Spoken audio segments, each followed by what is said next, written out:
Hey everybody, hope you're doing well. Today is Shrove Tuesday, and that's Pancake Day. That's right, today I'm going to be showing you all how to make pancakes. Hey, did you say pancakes? Crêpes. J'adore les crêpes. That's right, pancakes. I've got two different methods to show you.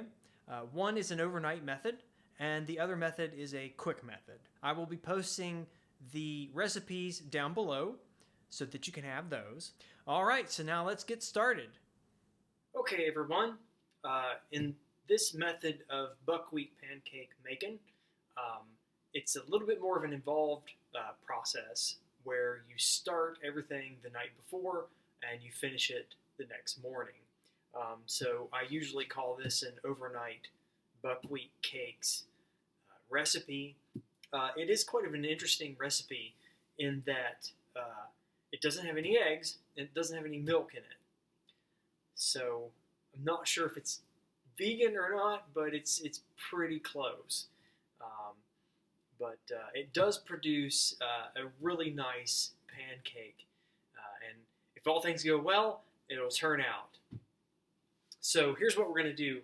I'm going to put the recipe down below, and I'm going to put the full recipe down there for you to see.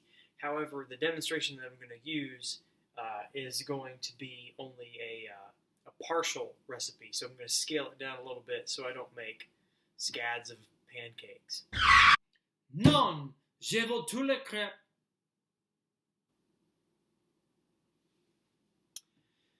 Anyway, to begin with, this recipe is a little bit different in that it doesn't give you how much flour to actually use. It does give you a water quantity, and then the recipe just tells you to add as much buckwheat flour as needed to make a thin batter.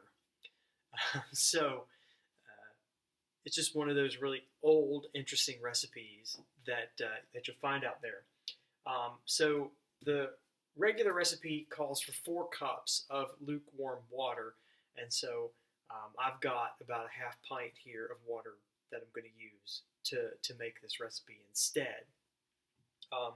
The recipe does use yeast, so my water is kind of warmish, and we're going to pour the water directly into my bowl. And I can kind of tell just by looking at it that even though I've cut this down, it's still going to make probably a good amount of pancakes. Oh, c'est bon. J'étais anxieux. Which is okay because pancakes freeze really well, and when you want to eat them, you just drop them in the toaster. So it's pretty nifty if you have leftovers. So I've got a half pint of water that I've put here in the bowl, and I'm going to add to that. I'm probably the worst person to be actually demonstrating things because I kind of make stuff up as I go. But got a half teaspoon of yeast that I'm going to put in that, and maybe just add a little extra just for the cause. And what I'm going to do now is, I forgot to pull out a spoon. I'm just going to kind of stir this up a little bit.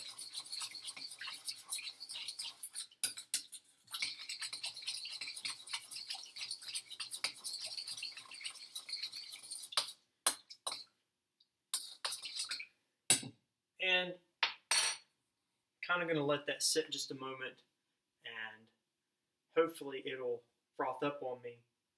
Oh, forgot. To the water and the yeast, I am going to add just a little bit of sugar. Hey, put that sugar down. You ain't making cake. Now just hold on there just a second. This sugar that I'm about to add is not there to sweeten the bread. The sugar is there for the benefit of the yeast, to give it something to munch on and grow and help it to actually puff up and bloom the dough. So anyway, we're going to add a little bit of sugar to this.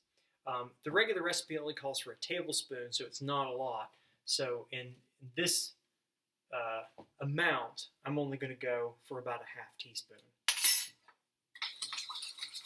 And that should be enough to give the yeast something to really munch on and to help increase the probability that our yeast is going to work.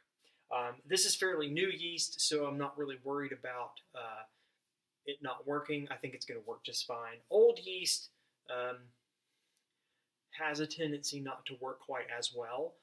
And so if you're using some older yeast, you may want to add a little bit more than you normally do, just to increase the chances that it's actually going to work for you. So we're going to leave this here for just a moment and just kind of let it do its thing. And then we'll be back to take care of the next steps. Okay, so it looks like that I'm kind of at a point where I think the yeast has started to work its magic and begin to bubble up a little bit. I think it's good to go, and we can start to add the flour to it. And we're not going to add any more flour tomorrow morning, so whatever we add tonight is all we're going to get. The instructions tell us to add enough flour to make a thin batter. So what I'm going to do is just sort of add a little bit at a time until we get something that resembles a fairly thin batter.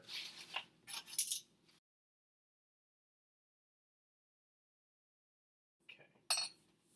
So hopefully you can kind of see what I've got. And you can see it's a pretty thin batter. And it's kind of bubbling in there. And one of the things that let me scrape that down. One of the things that the yeast is going to do is it's going to add some thickness to this. Just a bit. And there's part of my mind that's saying add more flour, and then there's the other part of it that's saying, no, don't touch it. So I think I'm going to leave it alone and not do anything else to it. So I'm going to wrap this with some cling film, stick it in the fridge, and then we'll pick this up back tomorrow morning and finish the rest of the recipe. The rest of the ingredients are salt and baking soda. That's it. And so we'll add those two ingredients tomorrow morning when we go to drop, just before we drop it into the skillet and fry it up. So we'll see you back here when it's bright and early.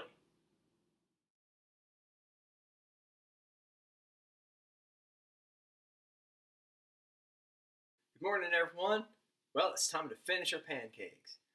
And so I'm ready to show you kind of what we got here in the bowl.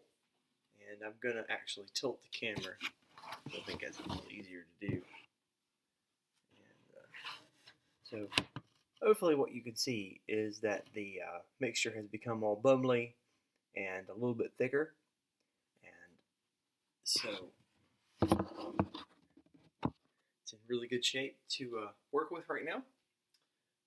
The next steps say to add a little bit of baking soda and salt. And you do that by mixing it in a little bit of water. And I just went ahead and put the baking soda and the salt both in this contraption here. Before I do that, I'm going to turn on the skillet and drop in a little bit of butter just to kind of get everything all greasy and good.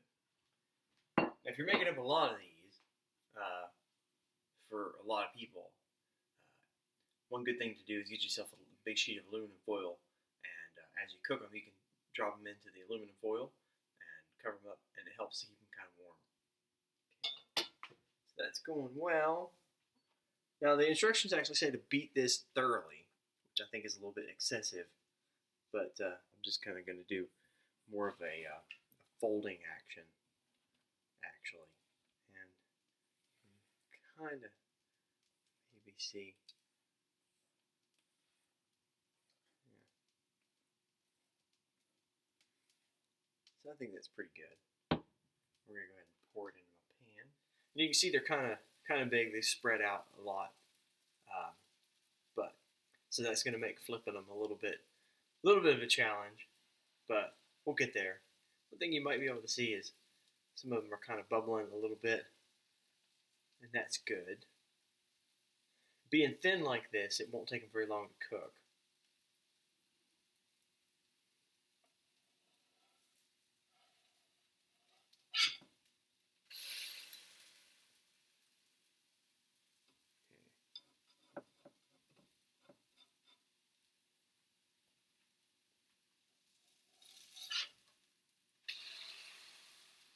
It also makes them difficult to hold together. I'm thinking that maybe I should have added a little bit more flour when I was stirring them up. But that's okay. We're gonna get along just fine, I'm sure.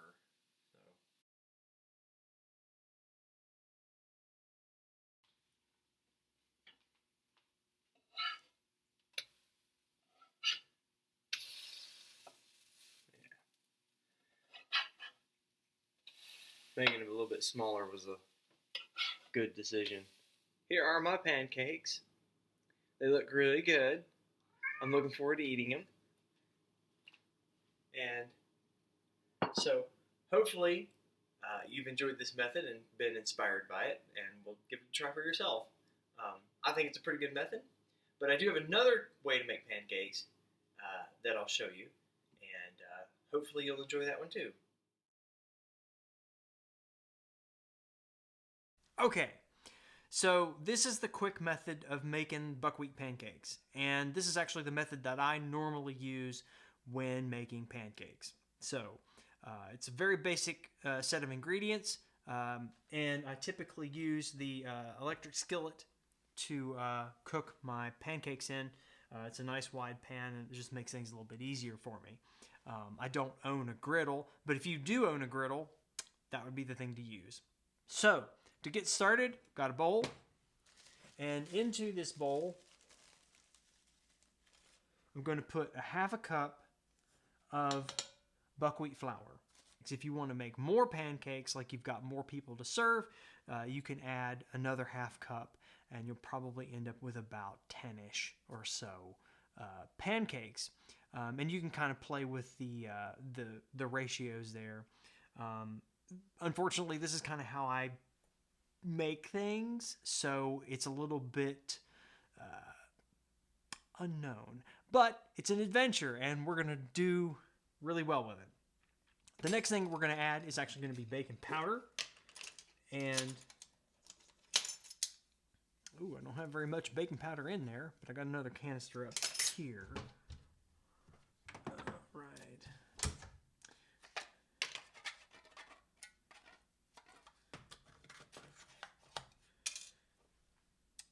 Ooh, I don't like that container. It doesn't have the thing on it like I like. Anyway, so I'm going to add approximately, so that's 1 teaspoon, and yeah, we'll give it 2 teaspoons just for safety's sake.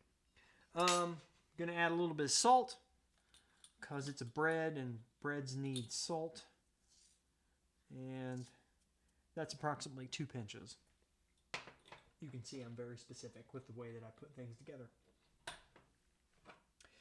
And as far as the dry ingredients are concerned, that's it. I'm not going to add any flour. I'm not going to add any baking soda. If I were using buttermilk, then I would add baking soda because that would give it a little bit more lift.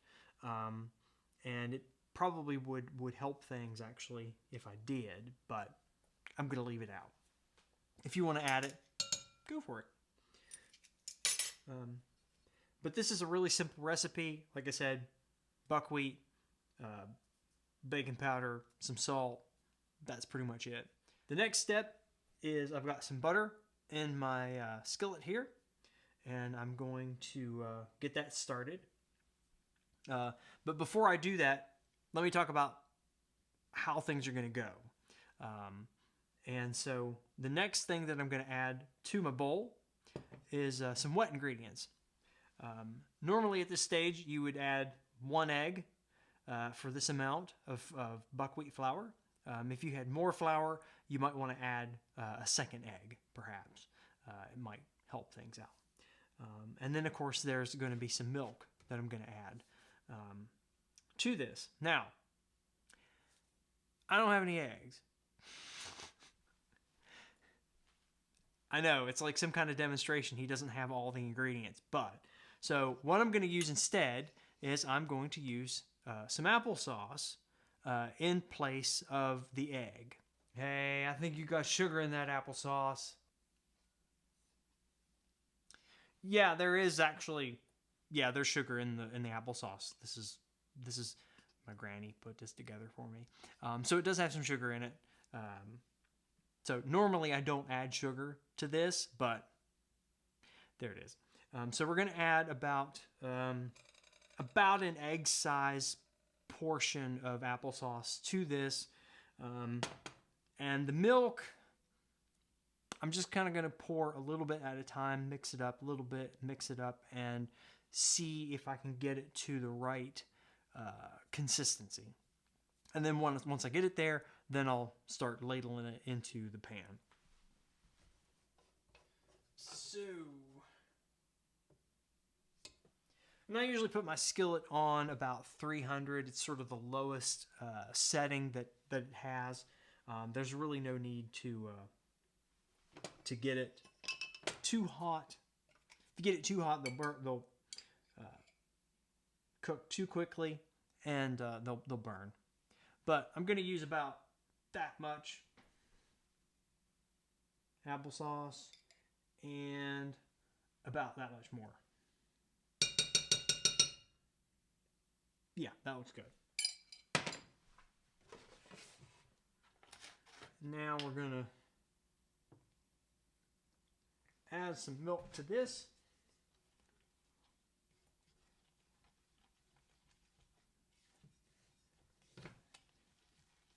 And see where we're at. And I'm probably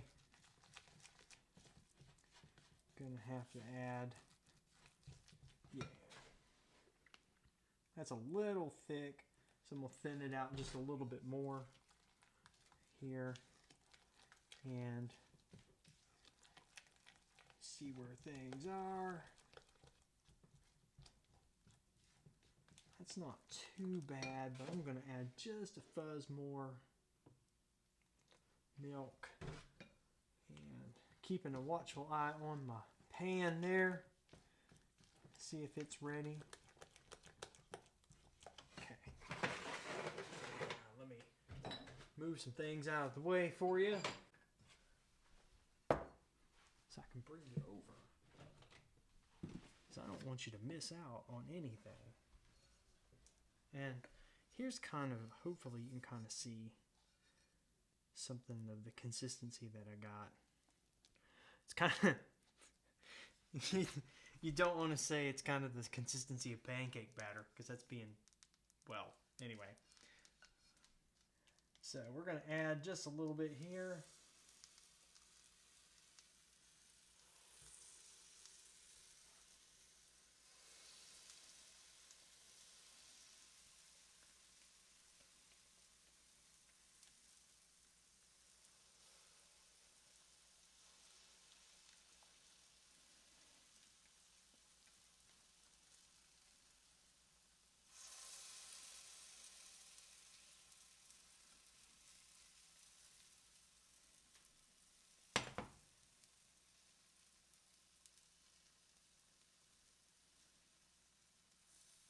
Okay.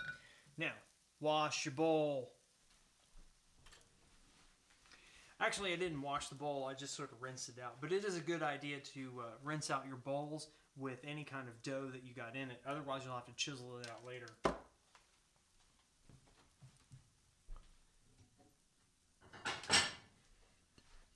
Plate.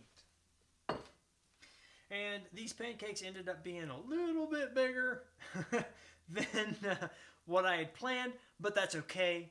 I think it'll work out just fine.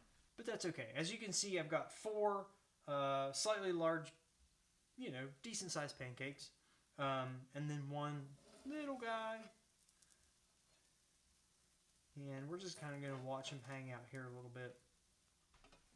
And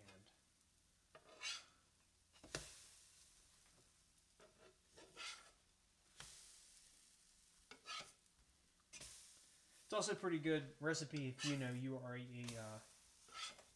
gluten intolerant type person. Yeah.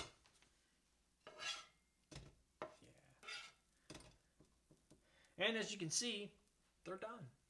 It doesn't take that long to make these. And so let me plate them up here.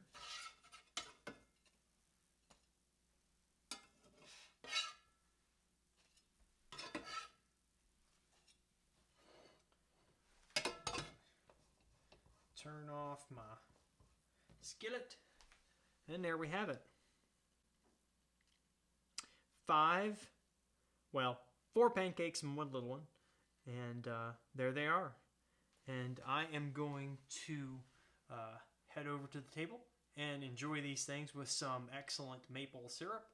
And well, thank you so much for watching. I hope you've enjoyed this video. I know I'm enjoying these pancakes and this maple syrup.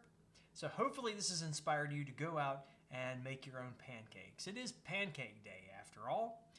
Whether they're buckwheat pancakes or they're buttermilk pancakes, all pancakes are good pancakes. So again, thank you for watching. Have a great day. This is the quick method, and this is actually the method that I normally use when making pancakes, and I'm not ready. So my French character has a hat and a scarf. I think that's the right direction I've been throwing it. And glasses. Why? I don't know. I just feel like that this is kind of my character. Crap! J'adore le crêpe. It sounds like I'm saying crab. Hey, I think there's applesauce in that applesauce. Go, sports, go. Athletics are number 1. It's got a basket hoop of goal. I hope you get it in.